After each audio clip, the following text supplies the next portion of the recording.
The senator from Tennessee. Madam President, this is a day of rare opportunity in the United States Senate.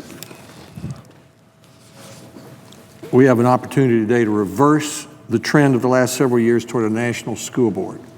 We have an opportunity to make clear that in the future, the path to higher standards, better teaching, and real accountability will be through states, communities, and classrooms, and not through Washington, D.C. We have an opportunity to vote in favor of what the Wall Street Journal has called, quote, the largest devolution of federal control to states in a quarter century, unquote. We have an opportunity to inaugurate a new era of innovation and excellence in student achievement by restoring responsibility to states and classroom teachers. Tennessee, after all, was the first state to pay teachers more for teaching well. Minnesota educators created the first charter schools. The real advances in higher standards and accountability and appropriate testing have come from classroom teachers and from governors, not from Washington, D.C. And I believe that's where those advances will come from in the future.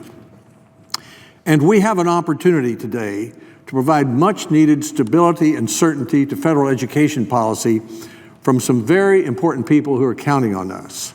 50 million children, 3.4 million teachers in 100,000 public schools. Newsweek magazine recently reminded us what we already know very well. No Child Left Behind is a law everybody wants fixed. Governors, teachers, superintendents, parents, Republicans, Democrats, and students all want the law fixed. There's a consensus about that. And fortunately, there's a consensus about how to fix it. And that consensus is this: continue the law's important measurements of academic progress of students. Disaggregate and report those results, the results of those measurements, so that teachers and parents and the community can know what's going on in the schools. But restore to states, school districts, classroom teachers, and parents the responsibility for deciding what to do about those tests and about what to do about improving student achievement. In our Senate hearings, I suppose we heard more about over-testing than any other subject. I believe this new law will result in fewer and better tests because states and classroom teachers will be deciding what to do about the results of the tests. Building on the consensus I've just described is why the Senate, our Senate Education Committee, passed our bill 22-0, and why it passed on the floor 81-17. That's why conferees from the Senate and the House were able to agree 38-1. And that's why on last Thursday, the House of Representatives approved the conference report 359-64.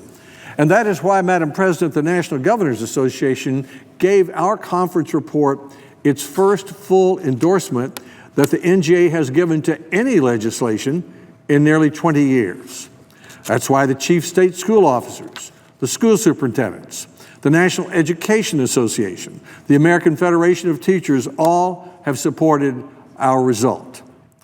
This consensus will end the waivers through which the United States Department of Education has become, in effect, a national school board for more than 80,000 schools in 42 states. Governors have been forced to come to Washington, D.C. and play Mother May I in order for a state to put in a plan to evaluate teachers, for example, or to help a low-performing school. Our consensus will end the federal Common Core mandate. It explicitly prohibits Washington from mandating or even incentivizing Common Core or any other specific academic standards. That is exclusively the responsibility of the state. It moves decisions about whether schools and teachers and students are succeeding or failing out of Washington, D.C., and back to states and communities and classroom teachers, where those decisions belong.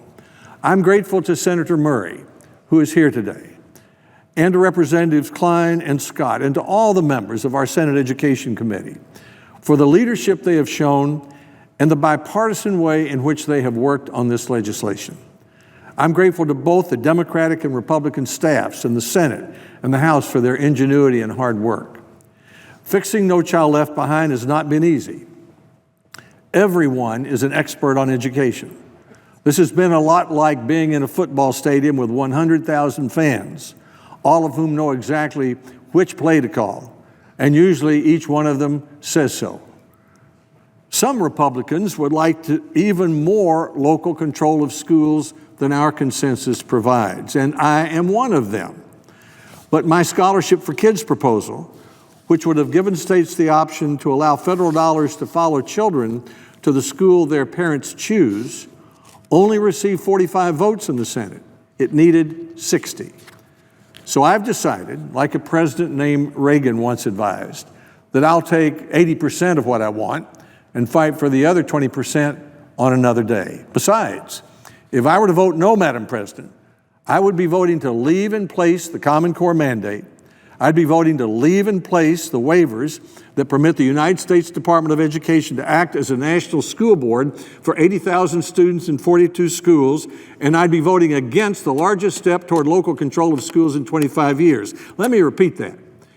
Voting no today is voting to leave in place the Common Core mandate and the National School Board, and voting against the largest step toward local control of schools in 25 years. I say that to my friends, especially on the Republican side, many of whom, as I do, would like more local control. That's not the choice. The choice is whether you want to leave in place Common Core, the National School Board, and vote against the largest step toward local control in 25 years. I don't want to do that. This law expired 8 years ago. It's become unworkable. If it were strictly applied, it would label nearly every school in America a failing school. So states and teachers and parents have been waiting 8 years for us to reauthorize this law. If this were homework, they would give Congress an F for being tardy. But I hope they'll give us a good grade for the result we have today. It is a great privilege, Madam President, to serve in the United States Senate. But there's no need for us to have that privilege if all we do is announce our different opinions or vote no if we don't get 100% of our way. We could do that at home, or on the radio, or in the newspaper, or on a street corner. As United States senators, after we have had our say, our job is to get a principled result. Today, we have that opportunity. I hope that today will demonstrate that we understand the privilege we have as senators and show that we cherish our children by building upon this consensus and vote yes to fix the law that everybody wants fixed, and yes for the consensus that restores responsibility for our schools to states, communities, and classroom teachers. Now, before Senator Murray speaks, I would like to do two things briefly. The first vote, the vote we're having today at 11:30, is a vote about whether to cut off debate on fixing No Child Left Behind. I would hope no senator would not think we've not had enough debate. I mean, we've been at this for 7 years, failed in the last two Congresses, been working in our committee since January. We've had innumerable hearings, many amendments on committee. More than 70 amendments were dealt with on the floor, a dozen or so amendments in the conference report. Every senator has had this in his or her office since last Monday, at least for a week. So the question today is, at 11:30, is it time to cut off debate and move to a final vote? And I would hope every senator would vote yes on that. And finally, I mentioned Senator Murray and her role in this, which has been indispensable in terms of our ability to come to a result.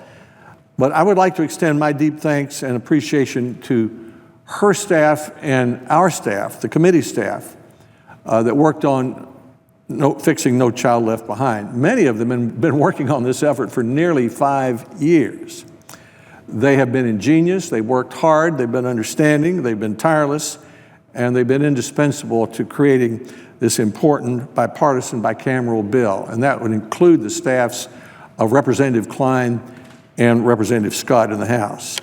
On Senator Murray's exceptional staff, I'd like to thank especially Evan Schatz and Sarah Bolton, Amanda Beaumont, John Ryder, and Jake Cornett, Leanne Hotek, Ali Kimmel, Aisa Conchola, All of those were very important. On my hardworking and dedicated staff, I would especially like to thank our staff director, David Cleary, as well as Peter Oppenheim, Lindsay Fryer, Bill Knudsen, Jordan Hines, Hillary Knudsen, Jake Baker, Lindsay Seidman, Allison Martin, Bobby McMillan, Jim Jeffries, Liz Wagamuth, Margaret Atkinson, and Taylor Halsey. Madam President, I yield the floor.